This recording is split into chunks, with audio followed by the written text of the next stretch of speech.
후보자님, 네. 오늘 오전에 한덕수 총리 대통령 권한대행이 꽤 긴 입장문을 냈어요. 입장문을 내면서 뭐라고 얘기했냐면 헌법재판소 재판관 임명처럼 법리 해석과 정치적 견해가 충돌하는 현안을 현명하게 처리하기 위해서는 무엇보다 여야가 머리를 맞대야 합니다. 라고 얘기를 했고요. 아울러 우원식 국회의장님을 중심으로 우리 국회가 헌법과 법률에 부합하는 해법을 마련해 주실 것을 간절히 기대하고 있습니다. 라고 얘기했습니다. 진짜 지금 후보자를 포함한 헌법재판관 후보자들을 우리가 헌법재판관 후보로 국회에서 선출하는 것이 진짜 이 한덕수 권한대행 말대로 법리가 그렇게 충돌하고 하는 것인지 한번 제가 여쭤보고요. 어떤 방식을 더 취할 수 있는지 뭐 이런 것도 한번 여쭤보겠습니다. 네.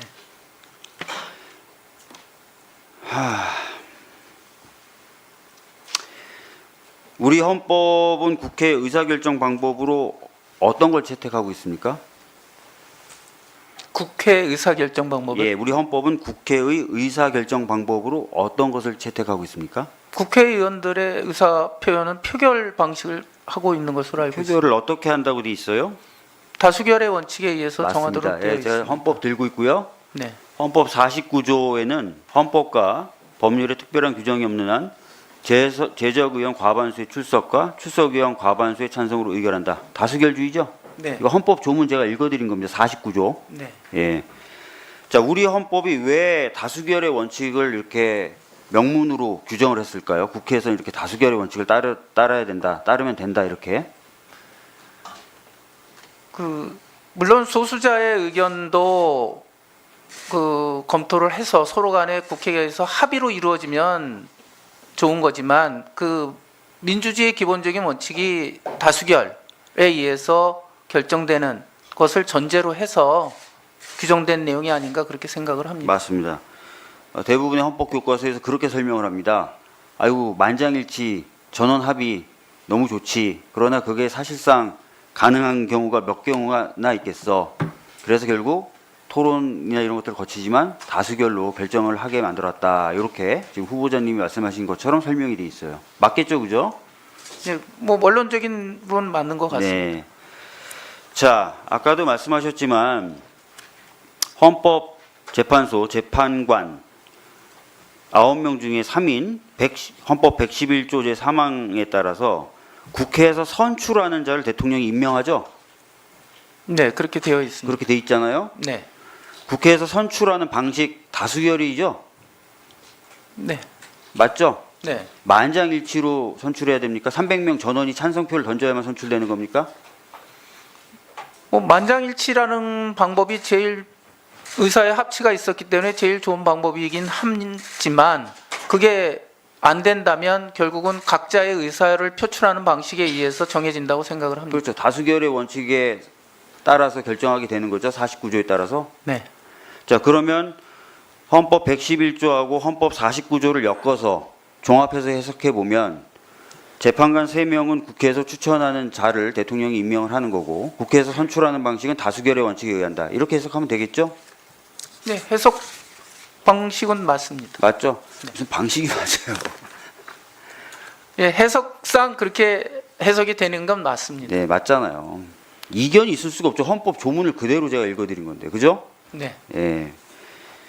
자, 그래서 저희가 지금 인사청문회를 거치고 아마 뭐 26일이 됐든 국회에서 아마 표결을 해서 다수결의 원칙에 의해서 선출을 하면 대통령 임명하면 되는 거고 헌법에 여기에 더해서 아까 말씀드렸던 것처럼 헌법에 여기에 더해서 꼭 여야가 합의돼야 된다. 이런 내용 없죠? 규정은 없는데 아마 추가로 말씀드리면 권한대행께서는 여야 간의 정치적 합의를 원하시는 측면에서 말씀하신 게 아닌가 그러니까 그렇게 생각을 합니다. 헌법에 그런 조항 없죠?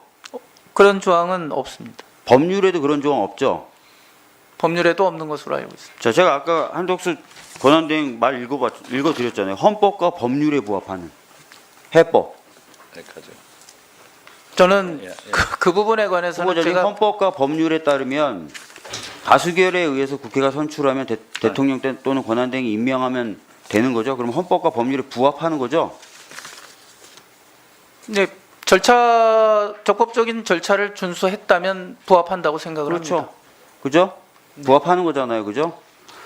근데 저희가 지금 그렇게 하고 있는데도 한덕수 권한대행은 계속 뭔가 더 해야 된다고 자꾸 얘기하는 거예요. 다시 말씀드리면 헌법에도 없고 법률에도 없는 소위 말하는 여야 합의, 만장일치를 갖고 오라는 겁니다.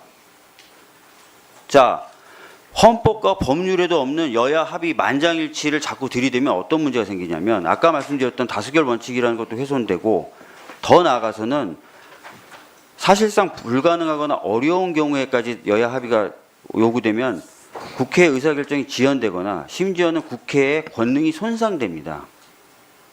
국회가 정해진 원칙대로 뭔가 일을 할 수가 없게 돼버려요. 아까 민병덕 의원이 질의했죠. 여야 합의 안 된 법률안을 여야가 합의 안 됐다고 합의 안 했다고 거부할 수 있습니까? 그건 거부권의 범위 내에 있는지 여부에 대해서는 뭐 그러니까 그렇게 여야 생각을 안 합의가 안 되면 법률안 무조건 거부하고 여야 합의 안 되면 국회가 선출한 사람도 다 임명 거부하고 그런 게 헌법과 법률에 없는 거잖아요. 자, 그래서 한덕수 총리가 오히려 헌법과 법률에 위배되게 국회의 권능을 제약하고 헌법과 법률에도 없는 요건을 추가로 자의적으로 요구하고 있는 겁니다. 이 상황은 오히려 한덕수 권한대행이 위헌적인 행위를 하고 있는 것이고 헌법에 규정되어 있는 다수결의 원칙, 국회가 선출하는 사람을 임명해야 된다는 대통령 또는 대통령 권한대행으로서의 책무 불이행에 해당된다고 저는 생각을 합니다. 자, 하나 PPT 좀 띄워주세요. 네. 2분 더 주세요. 2분 드리겠습니다. 자, 이렇게 헌법에서 정한 원칙, 법률에서 정한 원칙 무시하고 본인의 정치적 의사를 강요해서 국회가 제 기능을 하지 못하도록 만들고 헌정 질서를 훼손시키며 헌법기관의 결격을 치유하지 못하게 하는 행위에 대해서 저는 상당히 문제가 있다고 생각하고 그걸 떠나서 한덕수 총리가 총리로서 비상계엄, 위헌적 위법적 비상계엄 당시에 국무회의를 적극적으로 소집해 준다는 등 여러 이상한 행위들을 한 점이 있어요. 후보자님, 국무회의를 소집하는 권한 누가 갖고 있어요? 국무총리 대통령 대통령이 갖고 있죠. 네. 그 당시 비상계엄 당시 국무회의를 소집할 당시에 대통령 권한이 정지돼 있었습니까? 아닙니다. 근데 왜 국무총리가 나서서 국무회의를 소집했다고 하죠? 그 내용은 잘 모르겠습니다. 네, 그래서 여러 가지 저희들이 의심을 가지고 있고 잘못된 행위들을 했다고 생각하고 심지어 지금도 아까 말씀드렸던 대로 잘못된 행위를 하고 있어서 탄핵에 대한 논의가 진행되고 있는데 저희 국회 입법조사처에서는 총리이고 한덕수 총리가 현재 직위상으로는 총리이고 권한대행이긴 하지만 총리 시절의 잘못에 대해서 그것을 사유로 삼아서 탄핵하는 데는 150석이면 충분하다라는 의견을 냈고 거기에 대해서 이론이 없다라고 정리를 했습니다. 후보자가 알고 있기에 입법조사처가 이론이 없다고 하는데 이론이 있습니까? 국무총리 직무에 대해서는 이 헌법상 탄핵 요건은 맞는 것으로 보입니다. 그렇죠. 알겠습니다.